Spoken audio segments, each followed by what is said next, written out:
Passion is the enemy of precision. This is one of my favorite quotes from one of my favorite movies, The Zero Effect.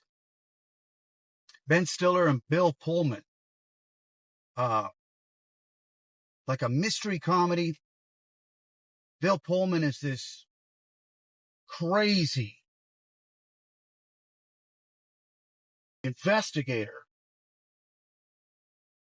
And his name is Daryl Zero. And he's got this theory that he should be able to investigate things without passion, being dispassionate. So he ends up doing drugs and get fucked up, and so he can detach himself from the emotion, from the passion, so that he can see clearly, so he can investigate clearly without moving anything in his mind because of how he feels about it. And what a beautiful case in point in regards to the video I just made earlier today. Because initially I was very disappointed in the interview last night between Elon. I keep calling it an interview, between the conversation last night between Elon and Trump. And I said, tired of all this soft language, etc. And I am. But one of my favorite Anon friends, and I wanted to emphasize that a lot of these ideas are things that I throw around with people that I talk to on the regular that care about this kind of stuff. Some of them are friends and some of them are comments, but there's people that are really deep into this stuff that throw things at me. Hey, what do you think about this? Well, could it mean this? Could it mean that? And a lot of these videos, they don't make content. I make content. But they love this stuff as much as I do. So I never want to seem like I'm taking full credit for all this stuff. A lot of this stuff is inspired by people that I talk to. And they want to stay anonymous. They have families and other things going on, and they don't want to call attention to themselves like creating content does. I get death threats. I get very unpleasant comments. It's a lot sometimes, especially if you got a family. So I get it. But one of my Anon friends that I talk to a lot was showing me, man, this reaction that the media is having is insane. Because earlier today, we were both kind of going back and forth about how, yeah, it's the same old crap. It got pushed like it was going to be this big thing. And he actually said, well, maybe they're trying to get the leftards to waste ammo. Maybe they're trying to call these people out to show themselves. And he didn't say this in so many words, but basically he said, maybe it's another head fake. To which at the time I responded, I'm totally over it. I'm totally over these head fakes, totally over them provoking the enemy to waste ammo, and then still nothing ever happens. But I think I was wrong. Because after I see that traffic is increasing, it's been over 1 billion people. I don't know that translates to views, but 1 billion impressions. 1 billion people's worth of traffic between people sharing stuff, and I'm sure people are cutting pieces out and they're making little snippets and clips. The leftards have lost their mind. And a little bit ago, a couple of videos ago, I can't remember, I think it was earlier this week, I talked about the whole the old school pickup line of blowing out your competition by calling them weirdos, by calling them creepy. So whenever you're doing pickup and there's a competitor, a guy competing for the same girl you are, I was saying that the easiest way to blow him out of the set, out of the game, is to tell her that, what's up with the creepy guy? What's up with the weirdo? You okay? You want me to say something? And that kind of taints him. That kind of makes her second guess the guy. And I was making fun of how it's such a played out thing to do that it's really sad that they're using pickup that's like 10, 15 years old, these little manipulative devices that nobody really uses anymore. And then I went into Saul Alinsky's 5th rule for radicals. Rules for radicals, again, is the leftard Bible. They worship this Bible, but they don't understand its depths. Because when you set the rules, then you're also letting your enemy know, here are the rules. Here's how we're playing. Okay, well, I'll just read your rule book, so I'll know what you're doing. And rule number 5 is that ridicule is a very powerful tool. There's not much you can do against it. If somebody is mocking you and ridiculing you and says, hey, you're a weirdo. Hey, that guy's creepy. You should watch out for Vlad. There's not a lot I can do to defend myself against that. And in fact, the more I defend myself against it, the guiltier I look. Then I thought to myself, truth needs no defense. And I've been called all kinds of names by many people I used to love, people that I used to call brothers and sisters. And the best defense is no defense. First of all, I don't care. I'm what's called a diamond player. Not because my game is so tight. My game was always very hit and miss. But because I don't actually care. Because I know where I'm coming from. I know what I'm actually about. I know that I'm imperfect. I know that I fuck up sometimes. I accept that. If it's legit, I'll apologize. I'll say I'm wrong. And I'll try to correct it. I'm self-correcting. I'm always trying to do better. I'm always competing, not against the people around me, but against who I was yesterday. I'm always trying to improve. I'm always trying to update my software and do better and better and better. Become a better version of myself. I'm a work in progress, I always say. So I need no defense. The truth needs no defense. So if somebody calls me creepy or weird or saying that I'm a grifter or something like that, then I'll say, okay, I am. I'm a grifter. I'm a patriot. I'm a fake. I'm a fraud. Don't watch my shit. And that's the end of it. It doesn't matter. I don't care. I don't care. I don't need anybody. I love you guys. But no offense. I don't need you. I don't need anybody. I'm totally fine hanging out with my dog.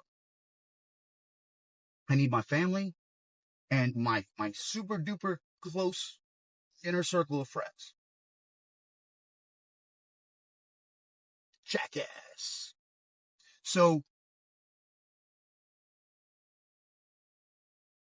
the left doesn't know how to deal with this ridicule. They think that when we ridicule them, the way you do it is to flip out. When they ridicule us, we just become the diamond player and say, okay, hey, let's say the girl says, that guy said you're creepy. Like, are you being weird? You're like, you think I'm being weird? I can take off. I'm saying, I don't want to bother you. No, it's just weird that he said that, You just be honest.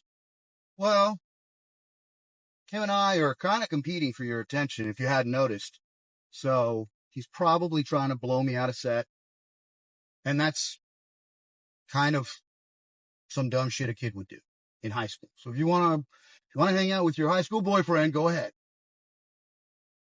And chances are she's going to laugh, or she might just be like, yeah, I don't know. Now that he said something, I got a creepy vibe. Chances are she's probably pretty immature as well. She's still out at bars partying. No offense. I've done lots of that. Not insulting anybody if you like doing that stuff. I'm just saying.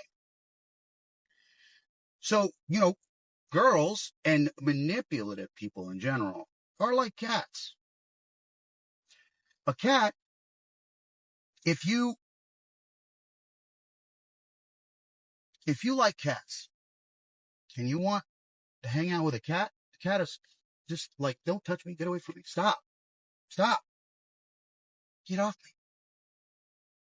But if you're allergic to cats, the cat wants to sit in your lap, because all these micro nonverbal communication, the majority, 93% of our communication is tonality and body language. So that is what's communicated. Words are just 7%. It doesn't matter what you say words-wise. It matters in a interaction like this because I'm giving certain facts and examples, and it does matter. But in regular interactions, people just remember the emotion that they felt, and you either make them feel okay, or you make them feel weirded out or creeped out. At the end of the day, that's what it's all about. So when Trump had a completely normal interview, a normal conversation with Elon, to us, the Anons, the people that are in the know, the people that think all the time, we have passionate, emotional reaction, like I did earlier. And we get pissed off. Oh my God, I've heard the stuff everything I said in the first video. But the people that are just now waking up to using their brains, to thinking critically, to thinking analytically, they're babies. Using their brains is like, it's the first time they've ever done it. It's the first time. And it wasn't about the information. It was about the energy. The energy was good. Just like in pickup. They had a great energy. They were amicable. They just kind of hung out like regular guys talking about stuff that we could all agree on. Albeit played out to people like me who've been watching the stuff and ripping their hair out.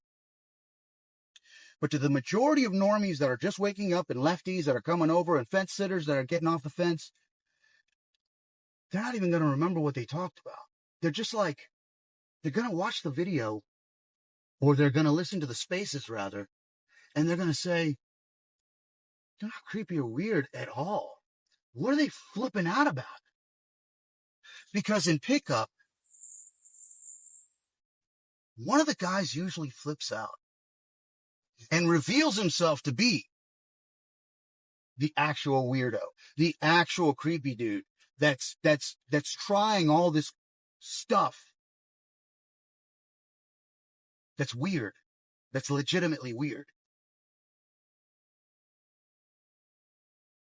So the truth needs no defense. I've written this because I want to make sure that I can get to all my points here. To retort my own video from earlier. So yeah, the truth needs no defense. We just stand here, have a normal conversation, and here's what we're about. And this entire time, all these people were responding to a straw man argument. Racism, bigotry. They don't care about democracy. They're doing all the stuff that they say we're doing themselves. But they're downloading it into this scarecrow, this straw man to scare people. And people go to their pundits. They don't go to the source. They go to the pundits. But now they're going to the source because we have platforms like X that's bypassing the Mockingbird media, going straight to the source. And they're going, these guys are normal dudes wanting what we want, what I want. And I'm just some guy that works paycheck to paycheck. And the monstrosity that was this extremist position is not there. That interview needs no defense. It's right there. And now the other guy who's actually being manipulative and is saying, oh, that guy's creepy, and using all these really played out tricks is being revealed as the real weirdo.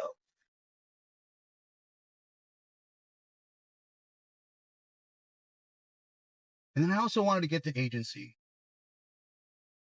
because in the video before this, I was talking about how people were getting upset, leading people astray and everything like that. Every single one of us is built in the image of God. Every single one of us has agency, free will, discernment, that we need to work that muscle out. We need to learn how to discern. We need to learn how to think. All these are muscles. If you don't work them, they atrophy and you become an idiot. Many people become dumb in their old age. The same reason why people can't lift stuff and use stuff, it's not just because of age, it's because they don't use those muscles. And a lot of people, not all, but a lot of people lose their minds because they don't use the Kanagin. We have agency. And yes, perfect, beautiful example, case in point. I was wrong. I admit I'm wrong. This was a beautifully played strategic move as far as I'm concerned. Looking back dispassionately on what happened last night in that Spaces conversation. The left are melting down, and we're just standing here going, I need no defense. I'm being honest. And they're doing all the work. I did want to mention that at the very last part of the interview, I feel like it was tongue-in-cheek, especially for guys like me that were waiting the entire conversation for something, searching for gems in all this muck. And again, for the millionth time, he always says this, said he was in D.C. about 17 times, which is a ridiculous thing to say, because he's been to D.C. way more than 17 times, but he always says that. It was a little tongue-in-cheek, I feel, a little nod to let us know, hey, please, you've been patient this long, be patient a little longer. So yeah, I'm imperfect. I get passionate, and I get imprecise sometimes, and I have revelations after the fact.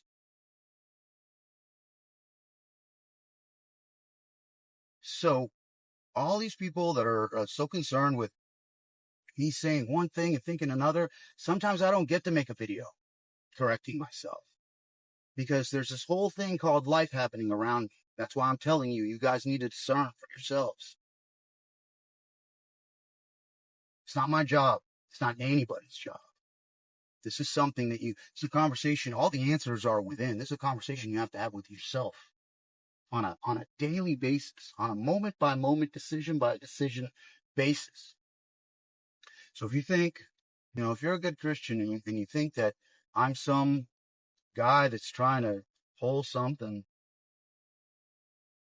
okay. You don't have to watch. It's all good. Not going to hurt my feelings. I love you anyway. But keep in mind, if you're that good Christian, that feels that, and you feel that way, before you walk off, forgive me. God bless.